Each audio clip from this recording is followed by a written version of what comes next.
Imagine a substance so dangerous, so perfect, and so deadly that if you held a single microscopic drop of it in your hand, it wouldn't just burn you. It wouldn't just kill you. It would infect the planet.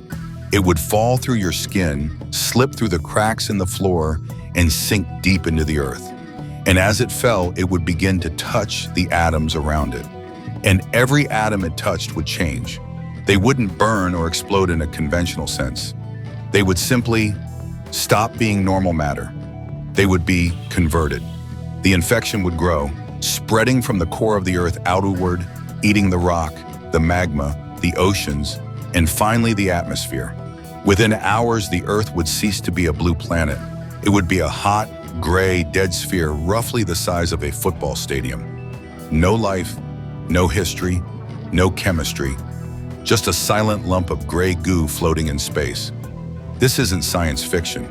This isn't a scene from a horror movie. This is a valid mathematical prediction of quantum physics.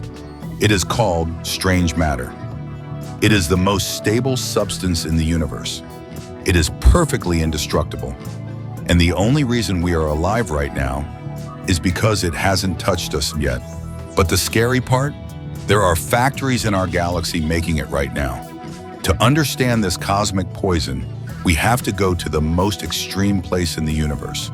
We have to go to the grave of a giant, the core of a neutron star. When a massive star dies, it doesn't always vanish. Sometimes, if the star is just the right size, it crushes itself under its own gravity. The collapse is so violent that the atoms themselves are smashed. The electrons are forced inside the protons, turning them into neutrons. The empty space inside the atom is squeezed out. The star shrinks from millions of miles wide to just 12 miles wide. This is a neutron star. It is so dense that a single teaspoon of it would weigh 1 billion tons. If you dropped a marshmallow on its surface, it would hit with the force of 1,000 nuclear bombs. The crust is made of iron crystalline lattices, harder than anything in the universe. Below that, the matter gets weird. Physicists call it nuclear pasta. The neutrons are squeezed into shapes like spaghetti and lasagna. But deep in the core, the pressure gets even higher. It gets so intense that the neutrons themselves begin to dissolve. They break down into their ingredients. You see, protons and neutrons aren't the smallest things in the universe. They are made of something smaller, quarks. Usually quarks are shy, they hate being alone. They group up in threes to form the building blocks of our reality. Up quarks and down quarks. That is what you are made of. That is what the sun is made of. That is what normal matter is. But under the insane, crushing pressure of a neutron star core, something changes. The rules of the game break. Some of the quarks mutate. They turn into a third type, a heavier, stranger particle, the strange quark. And when up, down, and strange quarks mix together, they create strange matter. Now you might be thinking, okay, so there is weird sludge inside a dead star. Why should I care? You should care because of something called the stability hypothesis. In physics, everything wants to be stable. Everything wants to be in the lowest energy state possible. Water flows downhill. Hot coffee cools down. Uranium decays into lead. The universe is lazy. It always wants to relax. Normal matter, the stuff we are made of, is actually pretty unstable. It requires energy to hold itself together. Nuclear physicists hypothesize that strange matter is the ultimate downhill.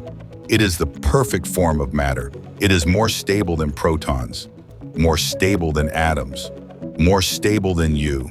It is the state that all matter secretly wants to be. This leads to the nightmare scenario, the strangelet. If a piece of strange matter, even a piece the size of a subatomic particle, manages to escape the core of a neutron star, it becomes a strangelet. And if that strangelet drifts through space and touches normal matter, the normal matter realizes its mistake. Think of it like a peer pressure zombie virus. When a strangelet touches a normal atom, the quarks inside the normal atom look at the strangelet. They see how relaxed and stable it is, and they instantly collapse to join it. They dissolve and reassemble into strange matter to be more comfortable. It creates a runaway reaction. One strangelet turns a normal atom into a strange atom. That strange atom touches its neighbors and turns them strange. It releases massive amounts of heat and energy, fueling the fire.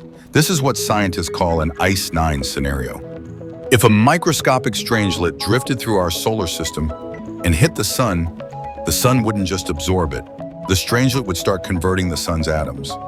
A chain reaction would ripple out from the impact site. Within hours or days, the sun would cease to be a ball of fusion. It would collapse into a hot, dead, strange star. No more light, no more heat. The gravitational balance of the solar system would snap. The planets would freeze. And if one hit Earth, it would eat the planet from the inside out. We wouldn't even see it coming. The ground would simply start to boil and turn gray, and the reaction would consume the mantle and the core until the entire planet was compressed into a dense metallic rock. This sounds terrifying. It sounds like something that should have happened by now. The universe is 13.8 billion years old. If strange matter is the perfect state and it's so contagious, shouldn't the whole universe be gray sludge by now? This is the paradox. We know strange matter is likely made in neutron stars, but usually it stays locked inside by the crushing gravity. It can't escape.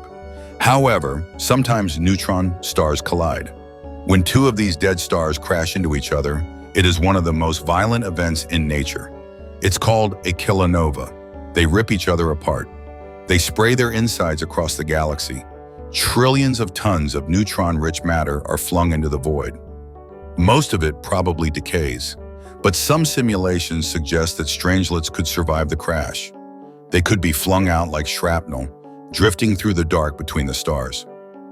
This fear was actually so real that in the early 2000s, when scientists switched on the relativistic Heavy Ion Collider, RHIC in New York, and later the Large Hadron Collider in Europe, there were lawsuits. People were genuinely afraid that by smashing atoms together at high speeds, we might accidentally create a strangelet here on Earth and delete the planet. Physicists calculated the odds and assured us it was safe. They argued that cosmic rays hit the moon with way more energy than our colliders, and the moon is still there. If strangelets were easy to make, the moon would be a ball of strange matter by now. But this brings us to a darker theory. We look out into the universe and we ask, where are all the aliens? Why is the universe so quiet? Maybe the answer is strange matter.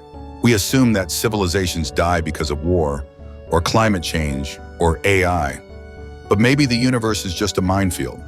Maybe, eventually, every galaxy produces enough strangelets that it becomes inevitable. A solar system is drifting through the galaxy, minding its own business, and it passes through a cloud of invisible debris left over from a star crash millions of years ago. A single stray particle hits their star, and click, the light goes out. It is called the Great Filter. It's the idea that there is some hurdle, some danger in the universe that wipes out life before it can spread. Strange matter is one of the scariest candidates for this filter because it is completely random. You can't negotiate with it. You can't fight it. You can't even see it. Scientists are actually looking for them right now. We have detectors searching for ultra-heavy cosmic rays. We are analyzing lunar soil samples looking for traces of matter that is heavier than it should be. We are hunting for the monster before it hunts us. So far, we haven't found any. The moon is still normal, the Earth is still blue, but the math remains. The equations of quantum chromodynamics suggest that this state of matter should exist. It should be the most stable thing in the universe. And if the math is right, then we are living on borrowed time. We are living in a metastable state, like a ball balanced on the top of a hill, waiting for a tiny push to roll down. The good news? The universe is mostly empty space.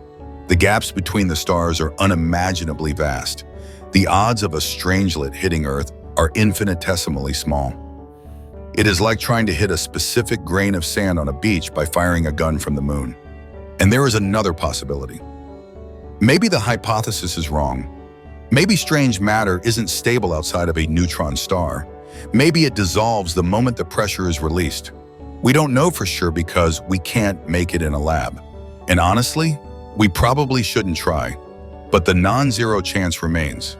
Somewhere in the dark, a tiny, invisible drop of gray matter might be heading our way, traveling at thousands of miles per hour, left over from a cosmic car crash that happened before the dinosaurs were born.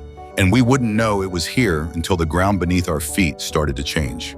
So when you look up at the stars tonight, remember that the universe is not just filled with light and beauty, it is filled with things we don't understand, things that challenge the very stability of our existence. We live on a fragile island of normal matter, floating in a very strange sea.